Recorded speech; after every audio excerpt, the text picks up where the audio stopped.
भगवान ने संपूर्ण यात्रा को जो किया है वो पैदल ही किया है, तब मिथिला पहुंच पाए। मिथिला का मतलब है जहां शांति रहती है, शांति के नगर में पहुंच पाए हैं शांति को प्राप्त करने के लिए। इसलिए आज सब कुछ होने के बाद शांति नहीं है किसी के घर में, सब कुछ है लेकिन शांति ही नहीं है।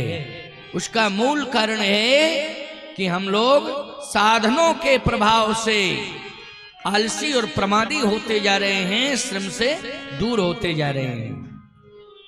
अब मिथिला आ गई। एक बात आपको बतावें, श्रम के साथ यात्रा हुई है तो स्वागत स्वयं राजा ने किया है। बोलो किया है कि नहीं किया है? किसने स्वागत किया है? अच्छा, अकेले राम जी आए होते मिथिला में तो हम मानते इस बात को, लेकिन दीप दीप के भूपति नाना आए हैं सुन हमपन ठाना। अनेक देशों के राजा आए लेकिन सब हाथी घोड़े रथ पे बैठ के आए। बोलो किसी का स्वागत हुआ है? जल्दी बताओ। किसी राजा का स्वागत नहीं हुआ है। गई सफलता पहली तो ये मिली है कि आलस्य का अंत हो गया। ताड़का ये आलस्य है। बोलो है आलस्य कि नहीं? ताड़का मानी क्या हुआ? आलस्य, प्रमादनी। इसलिए आलस्य को भगवान ने नष्ट किया, ये सफलता मिली है। मेहनत करने वाले के शरीर से क्या चला जाता है? आलस्य चला जाता है। इसके बाद मारीच और सुबाहु दो बेटे हैं। बोले मारीच दोष है, सुबाहु दुख है।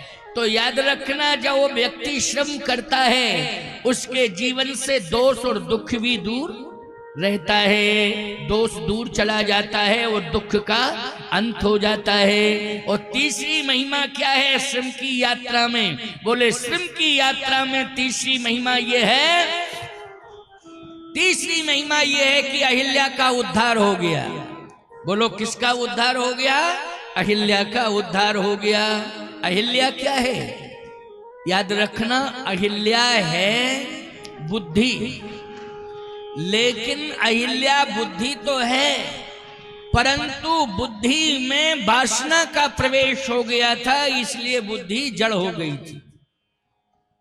बुद्धि में आपको बुद्धि कहां से हो गई? अहिल्या ब्रह्मा की बेटी है, तो ब्रह्मा किसका देवता है? बोलो बुद्धि का देवता है ब्रह्मा, और उन्हीं की बेटी है तो क्या मानी जाएगी? बोलो भाई, बुद्धि की बेटी क्या मानी जाएगी? बुद्धि है ना। इसलिए अहिल्या क्या है? बोले बुद्धि है, लेकिन जड़ हो गई थी। क्यों? वासना के कारण हो गई थी जड़। इसलिए हम लोग थोड़ा सा धैर्य धारण करते रहे, क्योंकि बीच में तो हवाएं मंद हो जाती हैं, लेकिन फिर जो है तेज हवाएं चलने लगती हैं। कुछ मानसून की स्थिति बन रही है, मौसम की स्थिति। लेकिन चिंता मत करो, हम कथा कहेंगे। हम अभी तब तक नहीं हटेंगे जब तक हम ये देख लेंगे कि नहीं अभी बारिश का तो कहीं कोई वो नहीं, तेज हवाओं का वो है। और टेंट भी मजबूती से लगाया गया है।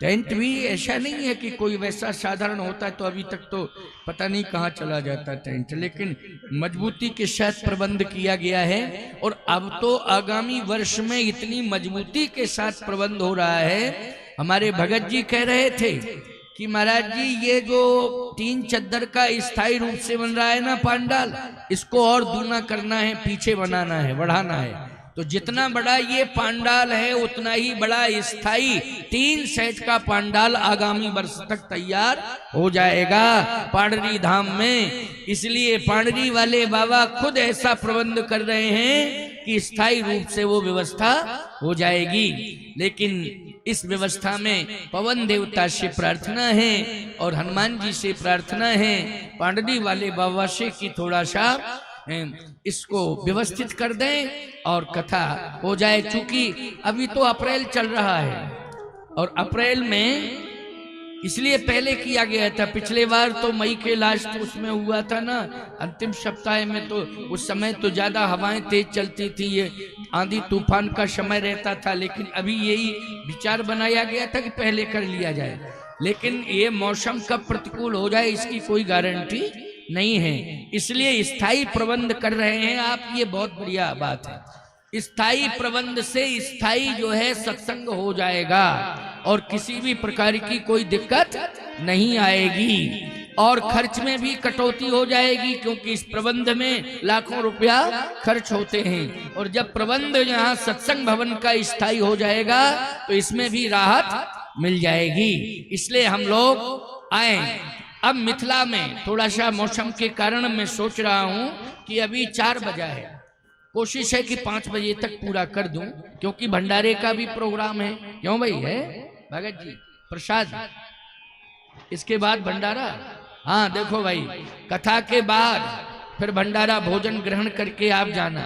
और भोजन करने में इसलिए दिक्कत नहीं होगी कि अंदर भोजन हो जाएगा, है ना, 3 सेट के अंदर भोजन हो जाएगा, उसमें कोई दिक्कत नहीं आएगी। लेकिन कथा में चूंकि अब स्थायी रूप से यहाँ व्यासपीठ बन गई है और पांडाल बन गया है, तो कथा तो नहीं होगी। आइए सुनिए, भगवान की कृपा से मैं प्रयास कर रहा हूं, सुनिए।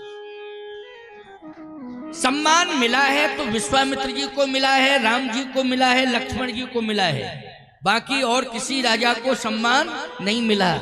क्यों? ये श्रम के साथ आए हैं, पैदल चल के आए हैं, इन्होंने श्रम को स्वीकार किया है, इसलिए सम्मान महाराज जनक कर रहे हैं। और एक सम्मान की बात बतावे, बोले सब मंचन ते मंचिक, बैठने का प्रबंध सबको दिया गया, लेकिन राम लक्ष्मण और विश्वामित्र जी 3 को जो पैदल यात्रा करके आए थे वो लोगों ने विशेष सम्मान मिला है। बोले सब मंचन ते मंचिक, सब मंचन ते मंचिक, सुंदर विशद विशाल, मुनि समेत तहीं बंधु दो, बैठा रे महिपाल।